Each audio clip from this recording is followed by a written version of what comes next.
This is the story of the events that took place round Fatty's 40th birthday in the summer of 1979, when Fatty paid his first visit to Ireland.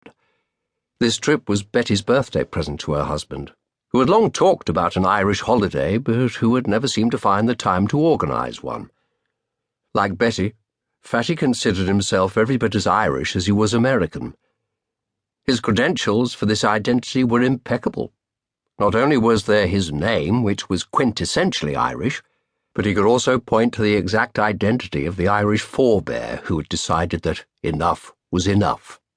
This was his grandfather, also called Cornelius Patrick O'Leary, or Corny P. O'Leary, as he became known, who had emigrated from an obscure corner of County Tipperary to establish the family home in Fayetteville 4 years before the outbreak of the First World War. Arkansas, with its abundant supplies of timber, was an ideal place for the furniture factory that Corny set up. He had gone to America to get away from everything that he regarded as being wrong with Ireland: persistent rain, congenitally arrogant Anglo-Irish gentry, and a legion of squabbling relatives.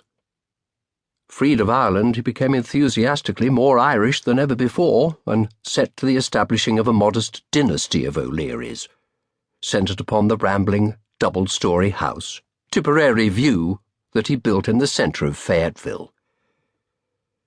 It was not at all clear why he should have called the house this.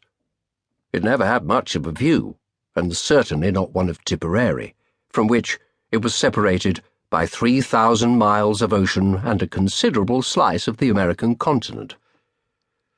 But, as Fatty once remarked to Betty, we see what we want to see in this life, and it was undoubtedly true that if his grandfather had dreamed of seeing anything, it would have been those soft and distant Irish hills.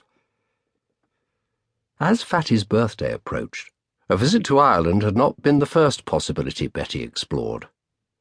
She had looked into the feasibility of a week or two in Honolulu, but had decided that Fatty would probably dislike this. Neither of them particularly took to crowds and busy hotels, and she was sure that they would find both of these in Hawaii. Besides, she knew that a trip to Ireland would enable Fatty to seek out the ancestral farm from which the original Cornelius O'Leary had set forth on the fateful day in July 1910. It was possible that there were still O'Learys there, and to locate some distant relatives would be a bonus. Fatty was proud of the O'Leary family and would be delighted to make contact with any Irish cousins who might still be lurking in Tipperary. Betty was more cautious. She wondered what sort of unenterprising people would choose to remain in Ireland when they could easily have left the country, even if only to take the ferry to Liverpool.